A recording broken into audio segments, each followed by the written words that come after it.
ఆక్రమిత కశ్మీర్ దశాబ్దాలుగా ఇండియా పాకిస్తాన్ మధ్య నలుగుతున్న వివాదం.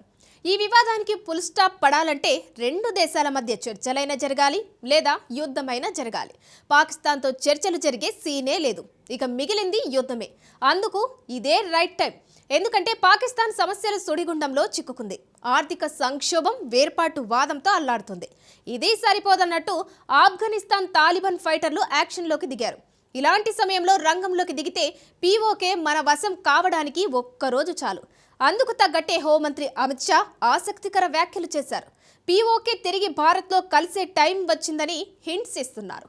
ఇంతకు పాక్ ఆక్రమిత కశ్మీర్ విలీనంపై హోంమంత్రి షా ఇచ్చిన హింట్ ఏంటి?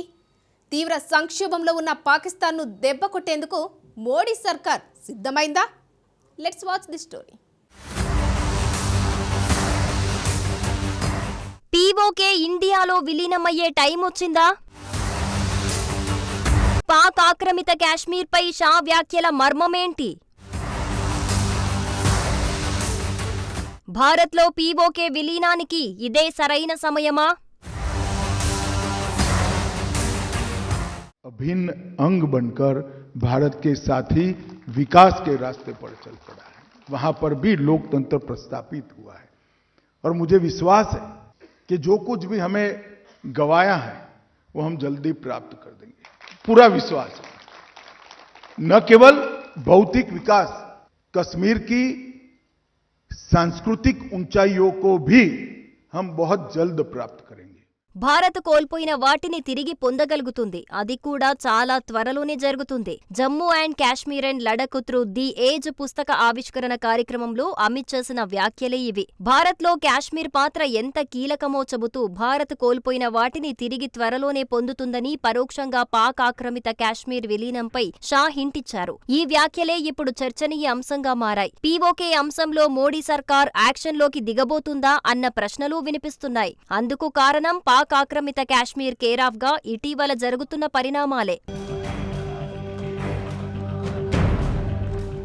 చాలా కాలంగా పీఓకేలో కనిపిస్తున్న పరిస్థితులే ఇవి. ద్రవ్యోల్బణం, అధిక పన్నులు, విద్యుత్ కొరతకు వ్యతిరేకంగా అక్కడి ప్రజలు ఆందోళనలు చేస్తున్నారు. తమ దగ్గర ఉత్పత్తి అవుతున్న విద్యుత్తును పాకిస్తాన్లోని ఇతర ప్రాంతాలకు తరలిస్తున్నారని, తమకు మాత్రం అత్యధిక ధరకు విక్రయిస్తున్నారని ఆరోపిస్తూ పీఓకే ప్రజలు వీధుల్లోకి వచ్చి పోరాడుతున్నారు. పాకిస్తాన్ నుంచి తమకు విముక్తి కావాలని వేడుకుంటున్నారు. ఆందోళనకారుల్లో చాలా మంది భారత్లో పీఓకే విలీనం చేయాలని డిమాండ్ చేస్తున్నారు. పీఓకే ప్రజలు చేస్తున్న ఆందోళనల అదుపు చేయలేక ఇస్లామాబాద్ నానా తంటాలు పడుతోంది. అసలే ఆర్థిక ఇబ్బందులు, వేర్పాటువాదుల దాడులతో ఉక్కిరి బిక్కిరవుతున్న షరీఫ్ సర్కార్ పీఓకేని పట్టించుకోవటం మానేసింది.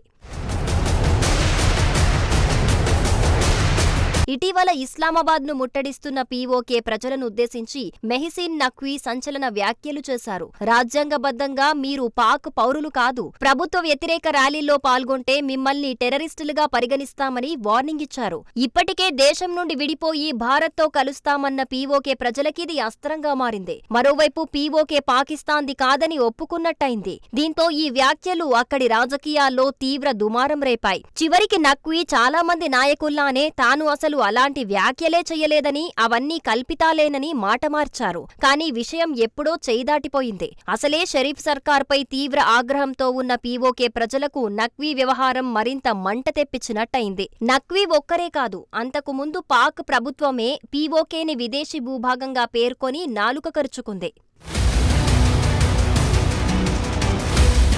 గతేడాది ఇస్లామాబాద్ హైకోర్టులో పీఓకేకు చెందిన journalist Ahmad Farhad Shah kidnap case విచారణ జరిగింది. ఆ కేసుకు సంబంధించి పాక్ ప్రభుత్వం కోర్టుకు సమర్పించిన అఫిడవిట్లో పాక్ ఆక్రమిత కాశ్మీర్ విదేశీ భూభాగమేనని పేర్కొంది. వాస్తవానికి పాక్ రాజ్యాంగం ప్రకారం పీఓకే పాకిస్తాన్లో భాగంగా ఉంది. ఈ ప్రాంతానికి అధికారికంగా ఒక అధ్యక్షుడు, ప్రధాని ఉన్నారు. సుప్రీంకోర్టు, హైకోర్టులు కూడా ఉన్నాయి. కానీ ఇదంతా చెప్పుకోవడానికే. ఎందుకంటే పీఓకే సర్కార్ పాక్ ఆర్మీ కంట్రోల్లో చేతిలోనే ఉంటుంది. అక్కడి ప్రజలు ఎన్నుకునే లీడర్లు కూడా పాక్ పట్ల విధేయులుగా ఉంటామని ప్రమాణ స్వీకారం చేస్తారు. అందుకే పీఓకేపై పరోక్షంగా పాకిస్తాన్దే పెత్తనమంతా.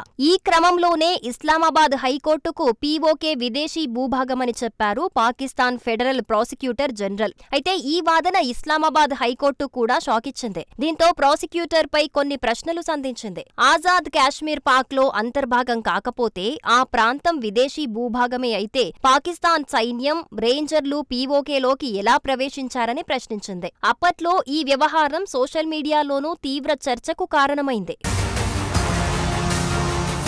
నిజానికి మెజారిటీ ప్రజలు తమను భారత్లో విలీనం చేయాల్సిందిగా ఓటేస్తే పాక్ ఆక్రమిత కాశ్మీర్ భారత్లో కలవాల్సిందే. అందుకు సంబంధించిన రిజల్యూషన్ 1948లోనే ఆమోదం పొందింది. 1948లో నెహ్రూ కాశ్మీర్ సమస్యని ఐక్యరాజ్య సమితికి నివేదించటం వలన యుఎన్ ఈ రిజల్యూషన్ ని ఆమోదించింది. రెఫరాండం నిర్వహించి ఓటింగ్ ఆధారంగా పీఓకే ప్రజలు ఎటువైపు ఉండాలో నిర్ణయించుకుంటారని, దాని ప్రకారమే పీఓకే భవిష్యత్ నిర్ణయం జరుగుతుందనేది ఆ తీర్మానం సారాంశం. పీఓకేలో ప్రజాభిప్రాయ సేకరణ జరిగిన తర్వాత భారత ఆధీనంలో ఉన్న కాశ్మీర్ ప్రాంతంలో రెఫరెండం నిర్వహించాలని పేర్కొంది. కానీ అప్పట్లో రెఫరెండం నిర్వహించడానికి పాకిస్తాన్ నిరాకరించింది.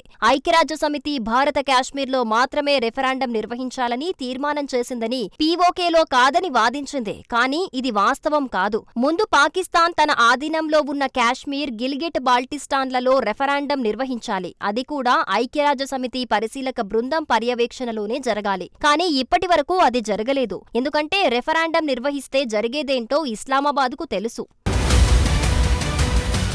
హిస్టరీని కాస్త పక్కన పెట్టి అమిత్ షా వ్యాఖ్యల లోగుట్టు ఎంటన్న ప్రశ్నకే వస్తే పాక్ పరిస్థితి ప్రస్తుతం అత్యంత దారుణంగా ఉంది. ఇస్లామాబాద్ ఆర్థిక వ్యవస్థ పతనానికి చేరువలో ఉంది. పీఓకేతో పాటు బలూచిస్తాన్, సింధ్ ప్రాంతాల ప్రజలు కూడా ఇస్లామాబాద్కు వ్యతిరేకంగా రోడ్డెక్కుతున్నారు. పంజాబ్ మినహా మిగిలిన ప్రాంతాల ప్రజలు ఇస్లామాబాద్ పాలనను కోరుకోవటం లేదు. ఇవన్నీ సరిపోవన్నట్టు ఆ దేశ పాలకులు ఆఫ్ఘనిస్తాన్ తాలిబన్లతో కయ్యానికి కాలుదువ్వారు. ఆ దేశంలో వైమానిక దాడులు చేసి తాలిబాన్ ఫైటర్లను రెచ్చగొట్టారు. ఇప్పుడు 2640 కిలోమీటర్ల డ్యూరాండ్ లైన్ పొడవునా తాలిబాన్లు దాడులకు దిగుతున్నారు. అంతేకాదు ఆఫ్ఘనిస్తాన్ను ఆనుకొని ఉన్న ఖైబర్ రాష్ట్రం తమదే అని ఆ ప్రాంతం ఆక్రమణ దిశగా అడుగులు వేస్తున్నారు. ఇలాంటి సమయంలో పీఓకేపై భారత్ ఫోకస్ చేస్తే ఆ ప్రాంతం జస్ట్ ఒక్క రోజులోనే మనదవుతుంది. అమిత్ షా ఈ ఉద్దేశంతోనే భారత్ కోల్పోయిన వాటిని త్వరలో తిరిగి పొందగలుగుతుందని అని ఉండొచ్చు. అదే నిజమైతే పాకిస్తాన్తో మరో యుద్ధానికి రంగం సిద్ధమైనట్టే.